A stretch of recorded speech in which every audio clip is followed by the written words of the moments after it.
Hello guys, today I come up with a new video after a long time. Sorry, I was busy with my other work, so I couldn't come up with the videos in between. So today I come up with chapter 1 from your ninth class business studies. The chapter 1 is management of a business. Okay. So this particular chapter, it will enhance your knowledge regarding management of a business. Okay, once you start up with your business, how you have to manage. Regarding that, in this chapter, they have added the syllabus of meaning of the management, principles of the management, then functional areas of management, and importance of decision making and the decision making process. Okay, so these are the few of the contents which we will going to discuss in this particular uh, class. So today we will be discussing about meaning of the management, principles of management, then this functional areas of management and importance of decision making and its process. We will be discussing that in a part 2. So, guys, when you come to the basic meaning of management, okay. So, when we talk about the management in Kannada, management it means nirvahane, the managing the business. The business or the organizations, they might be small, or it might be a big organization, or it might be a profit making organization, or it might be a non-profit making organization, or that might be manufacturing unit, or it might be a service sector. All these organizations, all these setups, they need their own management, guys. Okay.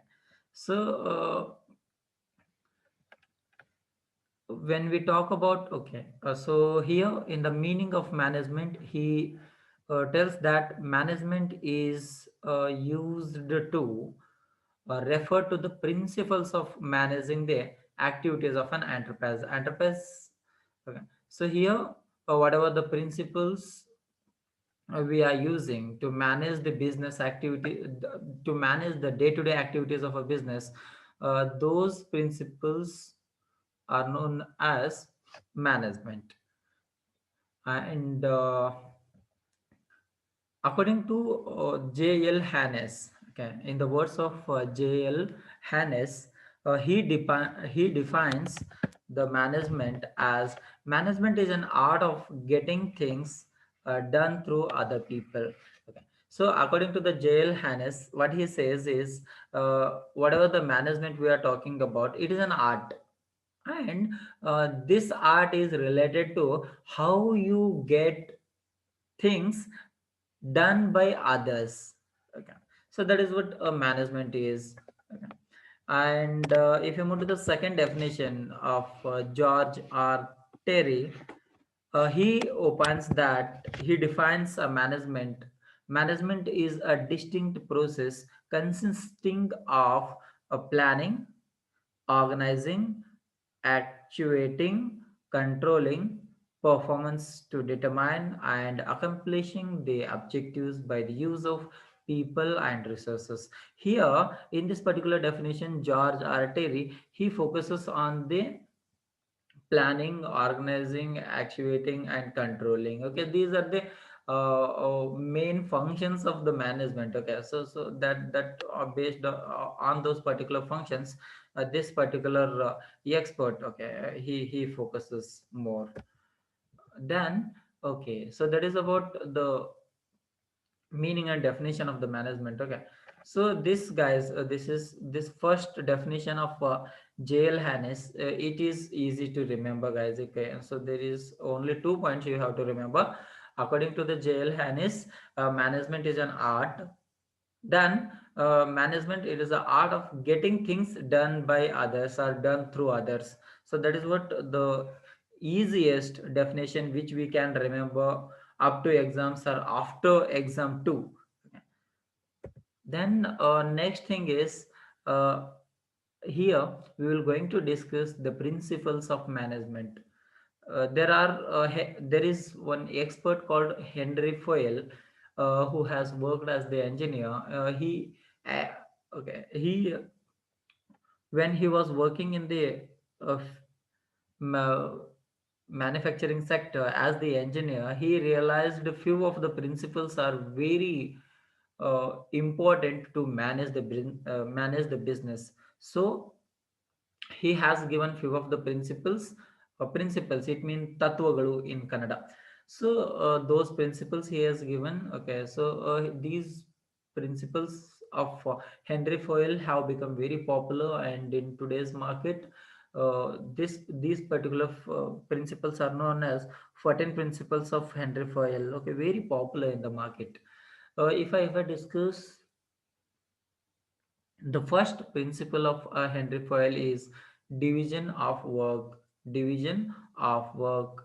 It says that among the employees, we have to divide them in various groups according to their skill, according to their education. So we have to divide them, and we have to take the maximum benefit or maximum production from maximum production simultaneously, uh, the maximum profit from those particular employees. So, and when we are dividing the work among the experts in that particular field, that particular expertise, it reduces or it minimizes the wastage in the company, guys. So here Henry Foyle, he opines that, or he suggests to the companies to work on the division of work. Okay, so this is the first principle of Henry Foyle. Okay, so whatever the division we will going to do. Okay, there are few examples I have added here. Okay, when we are playing cricket. Okay, when we are playing this sports like kabaddi kind of a thing. Okay, so in that, what happens, the team leader, he will be deciding. Okay, he will be dividing a group, like who will be attacking and who will be at the defense, like this. Okay, in the academia. Okay, if you talk about our education, our schools, there will be, okay, in your school, in our school, there will be a different teacher for different subjects. There will be a mathematics teacher, there will be a science teacher, there will be a language teacher, there will be a English teacher, there will be a science teacher, like this. There will be a physical teacher, like this. Okay, so the particular task of the school have been divided among these various teachers. Okay, to accomplish the targeted goal. Okay. So that is the thing. Okay, according to their expertise and education in the organization, they have to work on the division of the work to reach the peak of the business. That is the first principle. Then second principle. Okay, what Henry File opens that, the second principle, it is about authority and responsibility. So one who wanted to get the authorities, he should be, according to the Henry Foyle, he should be intelligent. He should have the prior experience in that particular field, and he should be with a moral worth, guys. Okay, so such a persons need to be at the top designations, and uh, as for the common people, that particular designation, it might be look very comfortable, and it might be look, we can imagine that they are very comfortable, and they are very what we can say, they are doing a lot of rest kind of a thing. But What happens, guys? Okay, when according to the Henry Foyle, when there is authority, when you get authorities of some particular task, then simultaneously equal to your authority, you will get the responsibilities. Okay, bigger the authority, bigger the responsibilities will be. Okay, so when if I give the example of again the academia, about the schools, if you see your principal, she will be having a good authority of that particular whole school. Simultaneously she or he will be having the responsibility of running a school successfully, guys. Okay, so as a common teacher, as a subject teachers, if they teach their subject well, that enough. If they conduct the class for that particular timing, their responsibility will be over. But as a principal of that particular school, she or he need to over overlook, okay, or they have to check whether all the faculties are taking classes or not, kind of a thing, okay, whether the students are understanding or not, like this. Okay, so he opens that when the authorities, these managing directors or managers or team leaders, they get equal to that, they will get the responsibilities. Yeah, so that is about the second principle. And if I move to the third point, guys, okay, third point, it talks about the discipline, guys. Okay, so this particular discipline, it should be there at every organizations or in every business. Okay, so this particular discipline, okay, so it will create a good brand about that particular business in the market. Then, okay, one example is employee showing up meetings and updates on the prescribed time. So here what happens, whatever the meeting timing deadlines these particular employees are issuing, they should be stick on that, they should respect that timing, okay, and they have to complete their task within the given time. Okay. So they in the organization, in the business environment, there are no excuses, guys. Okay, believe me, whatever the excuses you give at the schools, those excuses will not work in your business. Okay. So the business, when you are doing the management of a business, there should be a discipline. If you as the manager, okay, if you are telling your employees to report to the office at 10, it mean that you too have to report the office at before 10. Okay. So that is what the discipline it talks about in the organization. Third principle. Then if you move to the fourth one is unity of command, guys. Okay, so here this particular unity of command, it talks about the one employee should receive the orders from only one superior. There should not be more than one superior, so which can create the confusion in the minds of the employees. Okay, whether they need to listen to this person or whether they need to listen to this person or whether they need to listen to the third person. There should not be a confusion. Okay, so so as I told you, okay, we should not be there and we should be there.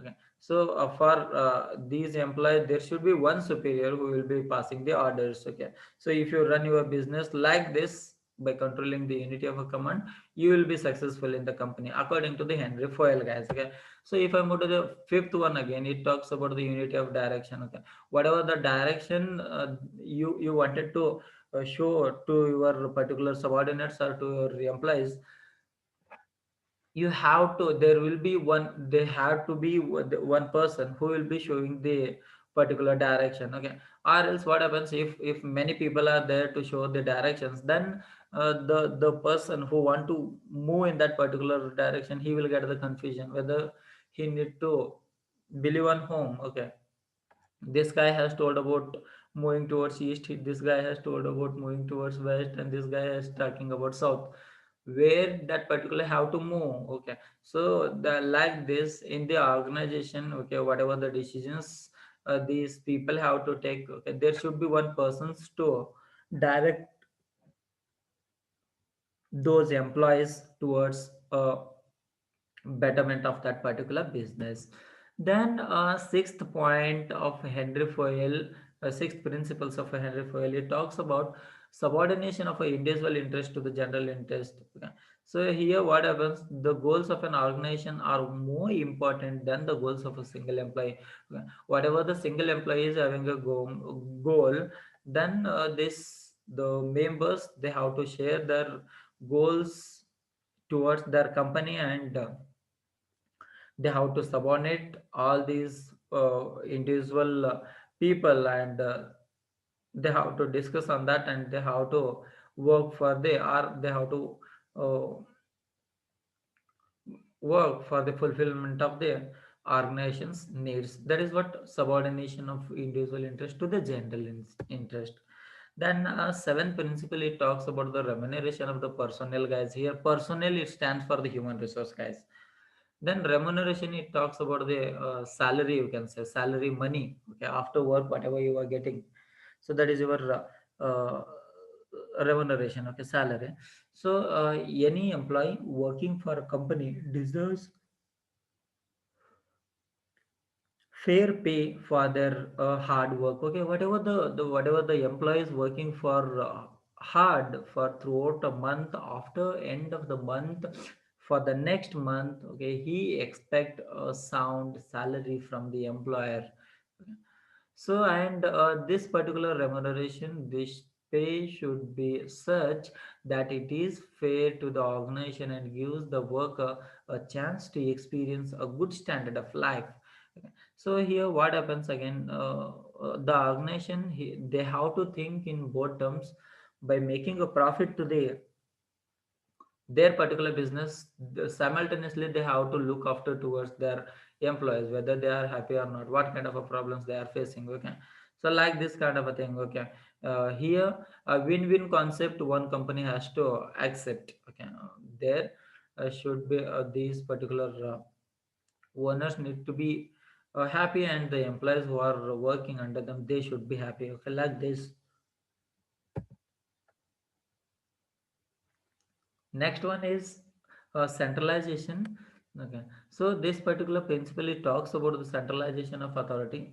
Okay, so in the run of a business. Okay, when you are running a business, there centralization and decentralization both will help.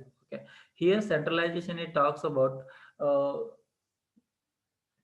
take, okay, so holding all the decision taking authorities with one person.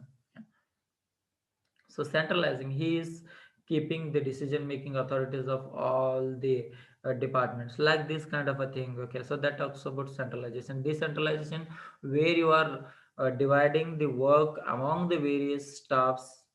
Okay, so which will reduce the responsibility from one head, and that responsibility will be breakthrough, and it will reach to the various faculties. Okay, so that is about centralization, guys. Okay, in this particular image, you will come to know this guy has centralized. Okay, this guy has taken, okay, with the power of these all the these all the employees, guys. Okay, so he has to report him, he has to report him, or she has to report him. Okay, so he has kept. Okay, there are few decisions they have to be, okay, thinking about centralization thing. And next one is scalar chain. Okay, scalar chain. So every organization has the superior and the subordinates. Okay. So here, okay, there should be a proper hierarchy in the superior and subordinates. Okay, so if you're having this kind of a environment, then the employee will be happy to work, guys. Okay. And for instance, an employee cannot contact the chairperson of the company directly. Okay, again, what happens in scholar chain, there should be a top to bottom communication, and from bottom to top communication. Okay, so when this from if I talk about bottom to top, then if this particular employee, if he has any issues in the company, he has to report to the team leader. Team leader will talk to the general manager. General manager, he will reach to the finally CEO. So that is what bottom to top. And sometimes what happens, okay, there will be this particular owner, he might be having a chance, he wanted to disclose or announce that particular good thing to their subordinates. Then sometimes they will directly go to the employees work area and they will announce their thing. But professionally what happens, they will give this power to the human HR managers at the companies, and they will be looking after towards all these kind of matters, guys. Okay, so that is what scalar chain is. And next one is, guys, it talks about the equity. Okay, so there should be equity, okay, among all the labor force of the company. Okay, be it a cleaner, be it a sweeper, or be it a assistant professor, be it a VC. Okay, so in terms of a management, all are equal, and from all the people, one has to learn to take the work. Okay, so that is about equity. And next one is stability of security to the personnel, guys. Okay, so here stability of security to the work it is talking about. Okay, so if your employees are not happy with your company, and if they will, if they are not getting the good salaries which they get outside, then there are chances, guys, those kind of a talented staff may leave you. Okay, may leave your organization, they may quit, okay, from that particular position. So this stability of a security to the personnel, this particular point also plays very vital role, guys. Okay, if you are having experienced and well qualified teachers with you, then no one university student want to go out. Sometimes if you are providing all the services in the your company campus itself, then your employee will be happy. Okay, he will not think to uh, jump to the other company. So there is what stability of a security to the personnel. Okay, longer the time they work in that particular organization, guys, okay, believe me, they will try to assume that this property belongs to me, like this. Okay, so they will work in that particular organization. Okay, and next one is initiative. So initiative, it talks about the taking the actions. Okay, so here the management should have the capacity to think out original plans and execute them with the full directions. Okay, so here one should not hesitate to initiate their plans, okay, and execute them. Okay, so what happens, if you discuss well about this kind of a thing well in advance, and if you go to the business, if you go to the take the actions, then sometimes it may or it may not work. Okay, so that is what initiative is. Okay. So next thing is about Espirit De-Corps. Okay, so this particular Espirit De-Corps, it talks about the unity of strength, guys. Okay, unity is strength.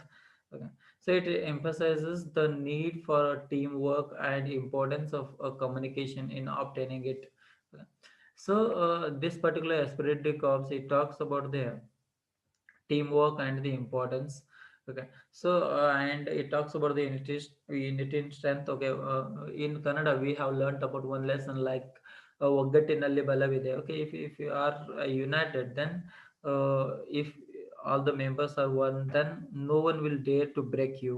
Okay, so if in the organization, if you apply this to the organization, then if all the different departments, if they work coordinate, okay, if they coordinate each other well, then that particular organization may reach their particular targets within the task.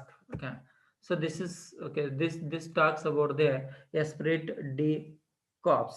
Okay, so in short, in today's class we have done with the meaning of a particular management, then definition, then of principles of Henry Foyle.